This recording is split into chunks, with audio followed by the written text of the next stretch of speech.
All right, there we go. Hello. Hello, how How are you, are Louise? you? We did it. It worked. Excellent. Technology is I beautiful know, when it right? doesn't, when it works or when it doesn't. Welcome, everyone. My name is Louise Siwicki. I'm an executive fertility coach and fertility in the workplace advocate for those of you who don't know, who are new to my community. And I'm so excited to welcome the incredible Dr Eleanor Egan from City Fertility. Hello, how are you? Very well. How are you, Lou? Good. Um, Eleanor and I go way back from our younger years, but over and above that, I'm just really excited to have her here for me, obviously takes a village to raise a child, but it certainly for many, many people out there takes a village, a team, a community to make a child. And that was my case. And that's the case for many of you that are listening. So for me, I obviously give the holistic perspective, but it's really important for me to give that medical perspective as well. So I'm so excited to have Eleanor here and to give her expertise and her knowledge to you all. We're going to be talking about the IVF journey, how to support you personally, but also there's going to be a bit of a workplace focus. I do a lot of workplace work and advocacy, and City Fertility, who I'm a proud corporate partner with, they also do a lot of work in this space. So this is this is a passion project for me, and this is a really important part of the work that we do together. So Eleanor, do you want to give our community, our listeners, just a little snippet of who you are and what you do, and we can go from there if you like. Yeah, absolutely. So I'm Eleanor Egan. So I'm an obstetric gynecologist, but I just focus on fertility care. So I spent many years doing private obstetric and delivering babies and managing complex medical conditions in pregnancy. But I've been involved in IVF and fertility care for about 10 years, firstly in Melbourne, where I did training, but for the last few years, family reasons, moved back to Queensland. So I'm based in Brisbane. Amazing. So I put out to my community some questions. You know, it's really important that we talk to you, I guess, and you the community, and answer your questions. And I came back with many, many questions, but we've obviously only got a little while. So we're going to go through those and see where that conversation takes us. And then if anyone that's listening, if you've got any questions, please feel free to come forward. I'm happy to answer anything, as well as Eleanor as well. So a biggie. What advice, right at the beginning, so what advice would you give to couples, that are right at the beginning of their fertility journey, and they're feeling overwhelmed by the process? There's so much information out there, medically, holistic, what would your advice be to those people that are starting out? So I think it's a really good idea for you to do some background reading so you get a little bit of an idea, but also to be aware that what's on the internet is not necessarily applicable to you. And I find often that people, they read things and they go, oh, do I need this treatment? And I'm like, that's way, way down the track, very specialised. We need to do some basic things. And so knowing that people who specialise in fertility and fertility care know a lot about it, know the background, have a look at you guys as a couple or an individual to determine what's actually going to be best for you. And you can feel free to arm yourself with lots of questions. You're welcome to other fertility practitioners as well. So if you want to explore natural things going through fertility specific and other areas, but I think it's also important to get a village, get different opinions, because all those work well together. I agree with that, and just from a personal perspective, when we were trying to conceive, it was overwhelming, and I think the way that I empowered myself was with knowledge and being prepared with questions, because once I got in that office and I was sitting in front of that fertility specialist, it became very overwhelming. So before I went in there, and obviously you've only got a certain amount of time, don't you? So you want to ask what you need to know. So for me, it was really important to have those questions beforehand, ask people who have gone through the process, or professionals, or family members, whoever it is, but just arm yourself with questions before you go in, because that's going to help. Well, number one, obviously, you find out the information you need to know, but you don't become overwhelmed and shut down and then walk out of the office and think, oh, no, I didn't ask what I needed to know. Correct. And sometimes if you go in there with a set focus of what you think, so that you're not surprised that your fertility talk about a couple of other things, or we might suggest something and you go, well, what about other options of treatment? Are they suitable for me? Sometimes they, and sometimes they won't be able to tell you why they may not be the right reasons, the right treatment for you. Amazing. So I guess, so another question was, what are the latest advancements? Okay, so you've gone through the process, you've been told, well, chances are slim, or you as you're getting older, obviously, your chances reduce this can be quite disheartening to hear to look at the stats. I mean, hope for me was always a big thing. And when I was presented with stats or information, it often took away a lot of that hope. But there's been so many advancements in fertility treatment over the past, the continuing, so how can someone... Sorry, I think it comes back to, I think also having, when we do present them, is also knowing what optimal natural fertility is like. Human beings aren't designed to go out and get pregnant. It's all by repetition. Not like other mammals where you might be fertile once and you've got a 90% chance. Optimal fertility couples in their 20s is only 25%. So that's maximum natural fertility. And so everything that we do around that is based on that. And that number's going to gradually go down with age. And so I guess that puts in perspective that we do need to do multiple treatment cycles. And that's okay, because that work. And obviously we try to make it every time, because if you can get pregnant as quickly as possible, that's the best outcome. And so coming to that second part of the question, how to improve things. So in terms of optimising natural fertility, probably with the technology for non-IVF treatment, it hasn't really changed much. We've got medication to help you ovulate, treatments for different things have advanced. Insemination is pretty much the same, although they are focusing now on improving sperm selection and being more gentle with the sperm. In IVF, I'll talk about the ones that are actually running rather than the experimental ones. But one of the biggest improvements is a technology called EmbryoScope. So embryos do better the less they have. So the gentler the environment, the better.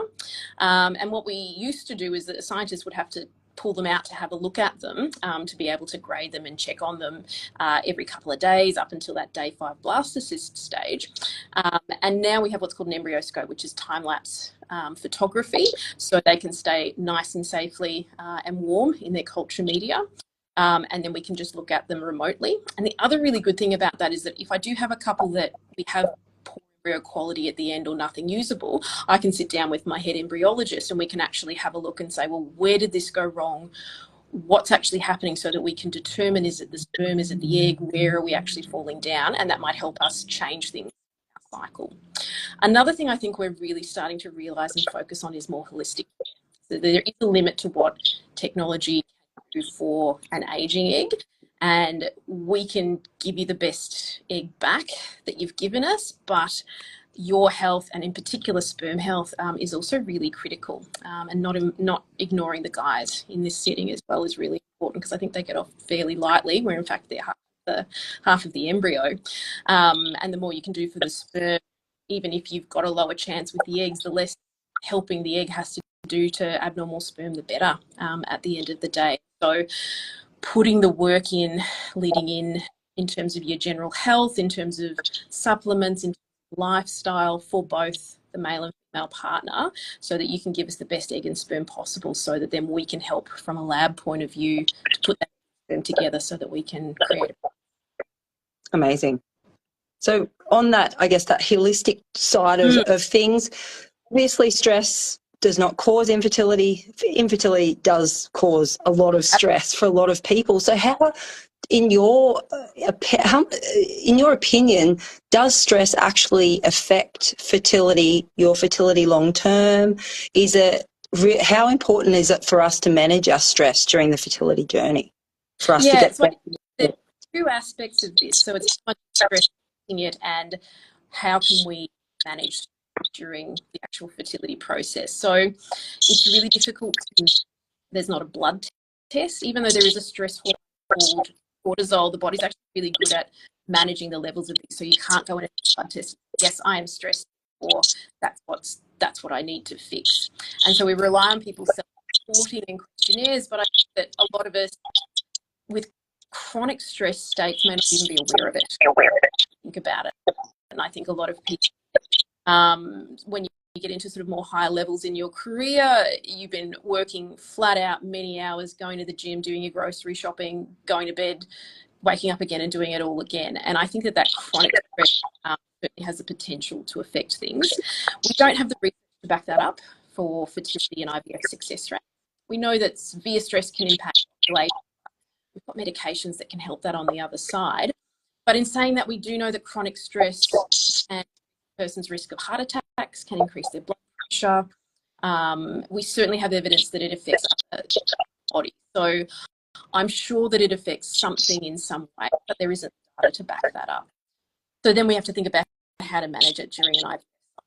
And I think the body is able to manage short bursts of stress. It is the fight or flight response, to run from a predator, where we're designed to do that. The body can cope quite well, but it's when that stress is prolonged, unrelenting, and that you're not getting that rest or downtime in between. In an IVF cycle, it's about looking after yourself, and what that is people. In terms of what's been studied, acupuncture, interestingly, unfortunately, the jury's out on but it does certainly improve and reduce stress levels. And sometimes having that improvement of stress, if you've got a embryo and you really can't face going back to that, but there, if you've had a better time during your cycle, that might be that embryo that helps you, and certainly helps you deal with the process. The benefits of that, I think, can't be under recognised. 100%. And I think, and tying this in then back into the workplace work that both City Fertility and I do, I think you mentioned, obviously, especially, we're all stressed all the time, aren't we? Most of our career, we lead busy lives, we work long hours, we then have to run a household, family, partner, friends, all of the things. And I think we're at work so much of the time, and having the work stress and then the IVF or the fertility stress, it's almost like something it's waiting to self-combust, isn't Correct. it, within inside you? And in fact, when people are young and healthy, the body will keep going until it crashes. And so you might be right at the precipice of that, but you don't know until you get that extra stress, or people who start to suddenly, just one extra thing happens and then you start getting sick, you start catching things as well. Your mental health suffers from that.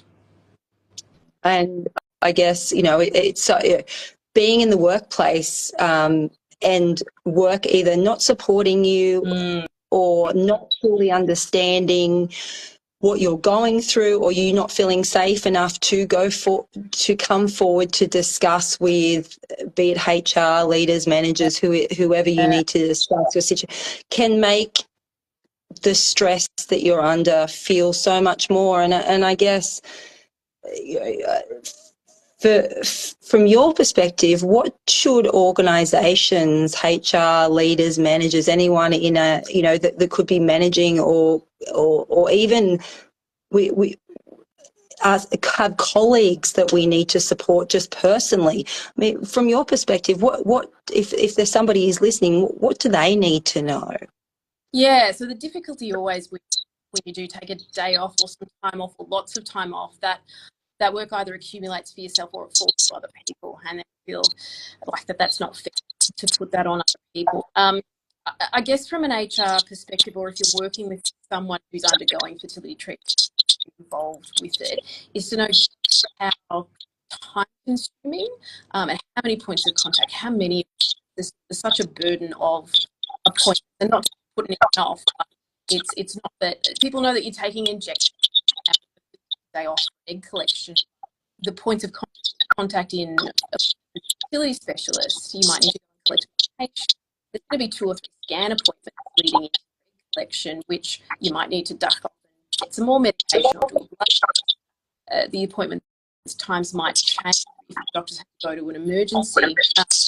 And knowing that that is not your employee or fault, and it's certainly not their preference, but a little bit of flexibility really is needed. And the other thing is that's not great. Could you take a day off on this other day? And we say, well, we're based on the menstrual cycle, and we need to do it on the day that the egg is best. If you put it a day earlier or a day later, your chance of success. If you miss that one appointment, we might say, oh, actually that means this month it's not going to work, so you've just got to start again from scratch.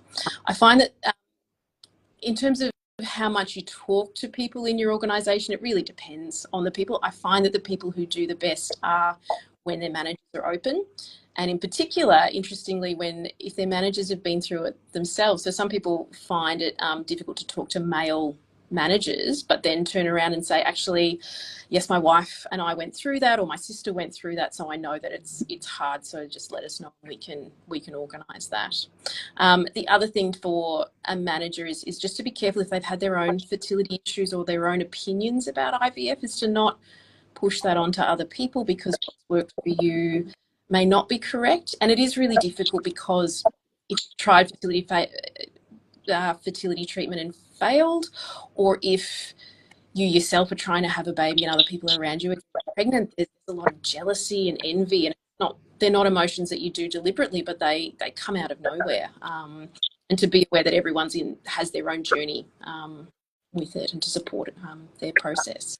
I think, yeah, you're on the money there. And I think, it's emotional roller coaster, and people who haven't been through it or didn't get a favourable outcome, or are in the process but having a different experience, because it's completely different for everyone else. So I think, like you said, being really understanding that communication is everything with fertility, especially in the workplace. I think it's so important to understand what to say, what not to say, and sometimes to just say nothing at all. You just need to know the facts, or just be near to listen to. But we don't need your opinion.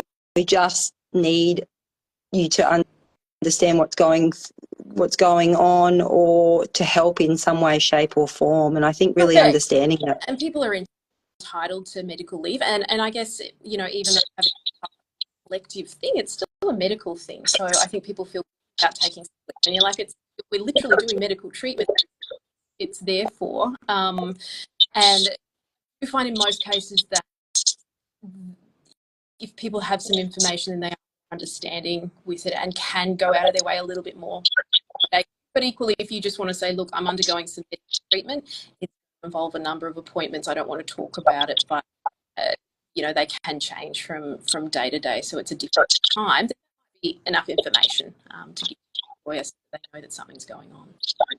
Absolutely. And I think, with nearly, it's 1 in 6, so it's nearly 18% globally, and that's 18% of the workforce at any one time. So we all know someone who has been, if it's not ourselves, going through fertility treatment, even if they haven't shared. And I think, in my experience, the more we discuss, the more openly we discuss, then the more it's almost the less taboo. It's obviously we're making great advancements, but it's still a very taboo subject, and it's not elective. We don't choose to do this, do we? We just have to. No one would actually choose to do it. You do it because everyone would get pregnant the month that they wanted to.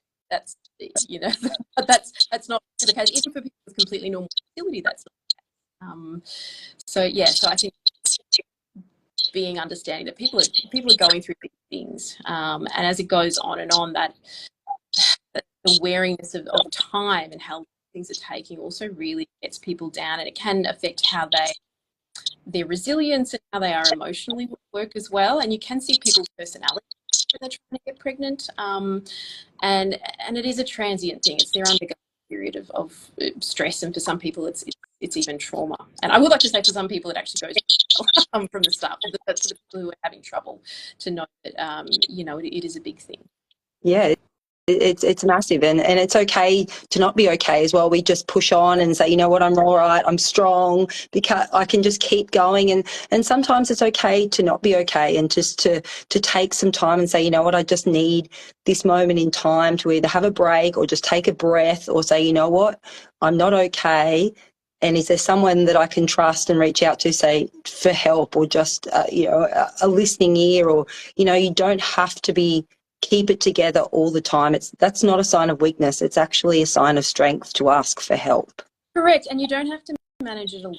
There are fertility-specific counsellors. If you have, your own psychologist, they're a really good resource to be reaching out to your fertility specialist, to the GPs that are in your clinic.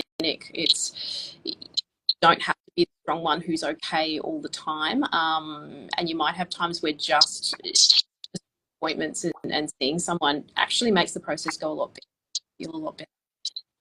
Absolutely. Well, I think we might. Does anyone have any questions at all? I don't think we've got any questions. So we might leave it at that. Thank you so much, Dr. Eleanor Egan, for your expertise, your knowledge, and your conversation. It's been a pleasure, and it's been a pleasure connecting again.